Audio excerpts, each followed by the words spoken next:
विश्वकला जी अपने पति विश्वकर्मा भगवान से कली का हो बड़का कलाकार बनेला, बढ़िया बढ़िया अस्त्र शस्त्र बनौला, हर देवी देवता के देहला, एकाक गो हथियार बना के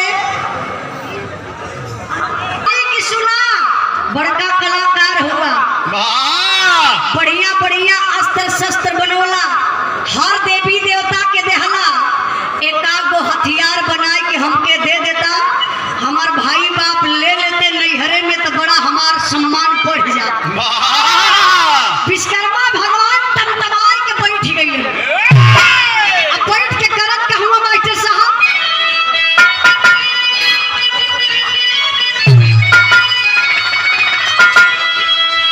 सची कहो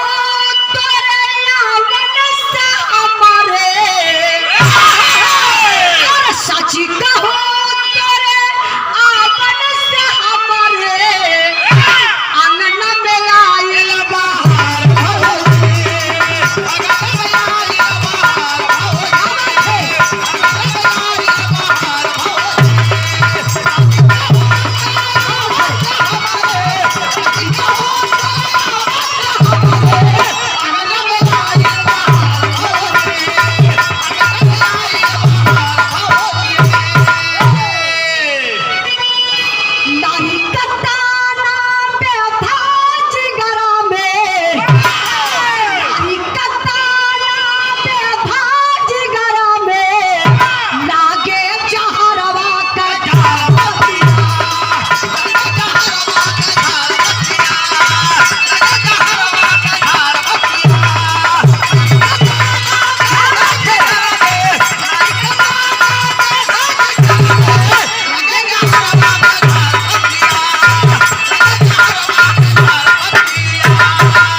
विश्वकला सुनली हो करजवा उनकर ना फाटे लगल, गुस्सा में लाल हो गई। अच्छा हम बताइला बिरहा के सुने वाले भैया बाबू, जौने मर्द मेहरारू में कबो जिंदगी में झगड़ा ना भइल होई, झगड़ा भइले को उपाय बतावत हो का? हाँ ये हमार कमावे, जौने मर्द मेहरारू में जिंदगी में झगड़ा ना भइल होई, जाय के घरे आजमाई लिया, खाली अपने मेहरारू के नैहरे का बुराई कई के देखा, वही दिन से दो खटिया सुतते लगवा लोग के मर्द मेहरारू, वही दिन से मर्द मेहरारू में बोल चाली बंद, इतना तक कि मेहरारू खानाओं के ना पूछी, आइले आइबा घूम के कबा का सिंधु कमाई का बनल। अच्छा तो बोलत ना मेहरारू बड़े भाव में बा, और एक तो दूसरे काले बा के, एक तो तीतऊ लौकी, दूसरे चढ़े नीब की। ये देखी विश्वकर्मा भगवान कले कि तोहार बाप ब्रह्मा जी नंबर 1 का कायर। विश्वकर्मा भगवान का बात सुन के विश्वकला नाराज हो गई। अच्छा नाराज हो के करत कहीं मास्टर साहब, ये देखी सिद्धार्थ मिक्सर व लिफ्ट मशीन नसीरपुर के धरती से, ए हंसराजपुर के धरती से मोहन कुमार क्षेत्र पंचायत सदस्य बीडीसी नसीरपुर के धरती से सम्मान के लिए 51 रुपए का पुरस्कार देके भैया के बहुत बहुत प्रणाम।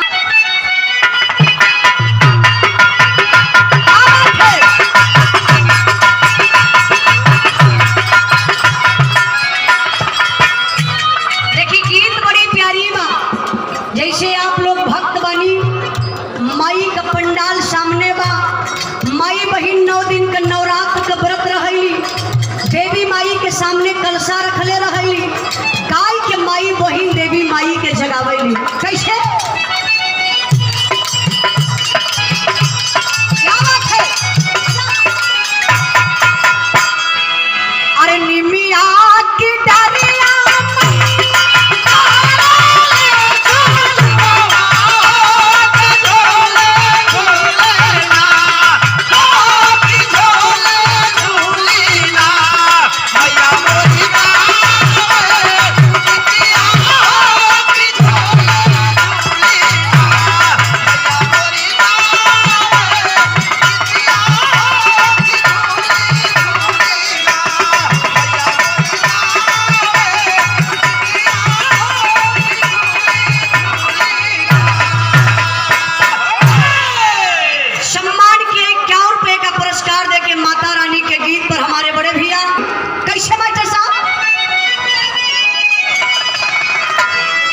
सैया के मुहावा सुन के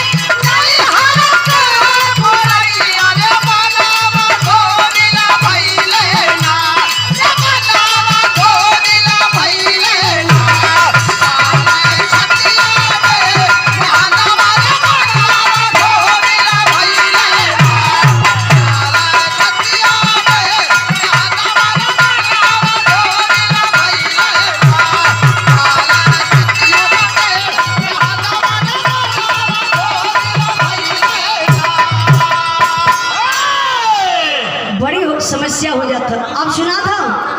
अच्छा चली ठीक बात। दुर्गा पूजा समिति से प्रबंधक महोदय मनोज गुप्ता जी की तरफ से, विनोद गुप्ता जी की तरफ से ए माई के गीत पर खुश होकर के 200 रुपए का मनौते हुआ कि हे देवी मान जा, विश्वकला एको बात ना मनली, बाबू नाराज होई के नैहरे से ससुरे से नैहरे चल गई। अच्छा तो नाराज होई के मेहरारू जब नैहरे चल जाले तो मर्द लोगन का वो दुर्दशा होला ना कि ना उनके खाई जाई, ना पी जाई, ना उठी जाई, ना बैठी जाई, ना अकेले सुती जाई। बेचैन हो गई ना विश्वकर्मा भगवान का तू नैहरे गई हो तो हम कलाकार हैला। देखिए यही है कलाकार का महत्व, बिना कंत कामिन कल्पे। अरे बिना कंत कामिन कल्पे, कामिन बिन कल्पे कंतरचार, कलाकार काहे के कल्पे जकरे हाथे हुनर अपार। बिना वेदना से पीड़ित विश्वकर्मा जी मन किए विचार, बना के पत्थर की मूर्ति तक विश्वकला को किए तैयार।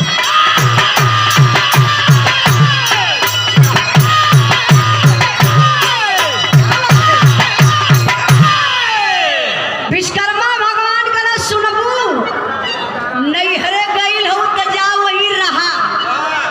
ए पीछे वाला भैया हल्ला मत कराए। नहीं भगवान गई ना एगो पाथर लेके आई। देखा मेहरारू नाराज होके नैहरे चल गई, रहना पावत हूँ। पाथर लिए ले 7 फीट लंबा, 4 फुट चौड़ा और 2.5 फीट मोटा रहल। अब समझला कि इतना चौड़ा रहल भाई लियाई के पथरा के रखलन। विश्वकर्मा भगवान के दिल दिमाग में खाली एक दृश्य नाचत बा, उनकर दुल्हन विश्वकला। तो आप लोग जानी ला, कोई चित्रकार जब चित्र को बनाता है, कोई मूर्तिकार जब मूर्ति को बनाता है तो उसके माइंड में वो चित्र चलता है। जैसे हम बिरहा गावत बनी तो हमारे दिमाग में चलत बा, आप लोग सुनत हुआ तो आप लोगों के दिमाग में रिसीव होत बा। विश्वकर्मा भगवान छीनी हथौड़ी उठौलन, कोई पथरा के गढ़े लगलन अच्छा तो गढ़त गढ़त गढ़त गढ़त गढ़त एकदम सेम टू सेम विश्व कला का रूप तैयार कैलन। जो कला कयाम के फाकी नियर आँख रहल भैया, गजब का दोनों कटीली आँख बनौलन, सुग्गा के ठोर नियर नाक बनौलन, टमाटर नियर लाल लाल उठल उठल गाल बनौलन, 8 अंगूर का तो खाली है गर्दनिया बना देले रहलन। वो बंद गोभी मथिन न, अरे सब समझा था। पागल आदमी होगा। वो गोलका कपार बनौलन, वो पतील का छरहर का लमकी बदन बनौले न भैया। मालूम दे सफेदा का बोटा हो। हाँ वो छुअले छलका एकदम की देखा बुझा था गल न छुए। अरे ओके गलंडर मार दले एकदम फिट हो गइल। बड़ी सुघर बनौले विश्वकर्मा भगवान। अच्छा तो देखा तो जब ले मूर्ति बनल बा ठीक बा, लेकिन बिना श्रृंगार का मजा ना देले। विश्वकर्मा भगवान नकली बार बनौलन। अब मंगिया में सिंदूर तो ऐसा पहिरावत हुआ।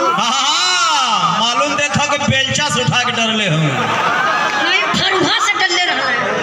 पागल भई। अब गजब का मांग में सिंदूर, नाक में नथुनी, गले में मंगलसूत्र, पाँव में पैजनी, कलाई में चूड़ी, मतलब श्रृंगार कह दहलन। कलाई मूर्तियां बिना कपड़ा का मजा ना देती हो। नंगा ना ठीक लगत है। विश्वकर्मा भगवान एगो लाल कलर का साड़ी रहल, वही पथरा के मूर्तिया के पहिनाए देहले। साया नहीं पहनौले का।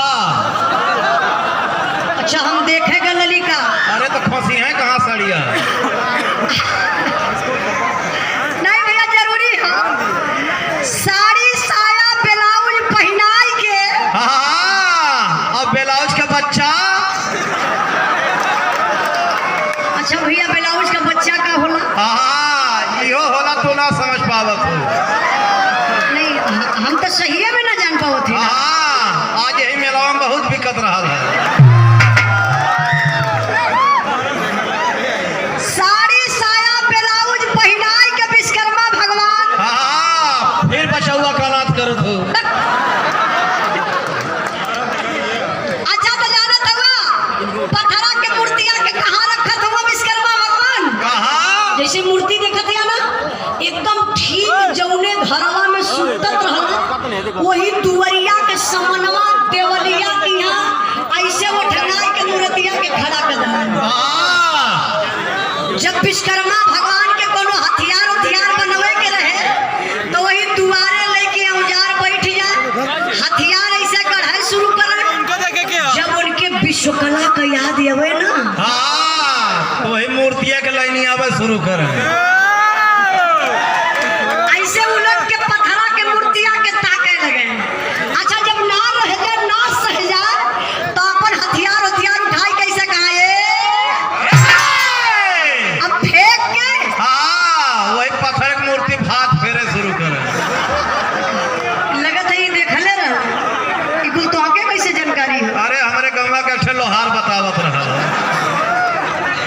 विश्वकर्मा भगवान जाए कि वही पथरा के मूर्तिया के भर या कवारी ऐसे पकड़े, पकड़ को के कसे शुरू करे। कहाँ रे हमार विश्वकला हो विश्वकला। तनकी नरमाए जा तो विश्वकला ना। तब का हो? अरे तो मजा है आ जाता है। अरे नियत खोर आदमी, पत्थरे का मूर्ति को तो नरमाई। ओके पनियावे कोई पहले। देखिए हमारे पनिया रह गए। एक दिन विश्वकर्मा भगवान 12 बजे राती गए, वही पथरा के मूर्तिया के ऐसे जैसे हीरो ना गोदिया में उठावल हीरोइनियन के ऐसे उठाई के रतिया भर ऐसे कोरवा में लेके झूमते रह गई। ओके हिलावल करे रतिया। अच्छा जब थक गई तो पथरा के मूर्तिया के विश्वकर्मा भगवान का कइले पता है? ले जाए कोई चौकिया बुलाट दहने। करने की ना हो। जहाँ जौने चौकिया पे सूता ले जाके सुता दहल पथरा के मूर्तिया के।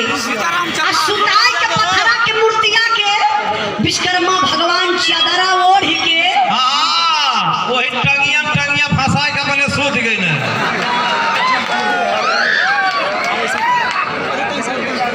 मनीष यादव बड़े भैया जी की तरफ से पुरस्कार की मूर्ति के साथ है रात 12 बजे का कैलन का मास्टर साहब।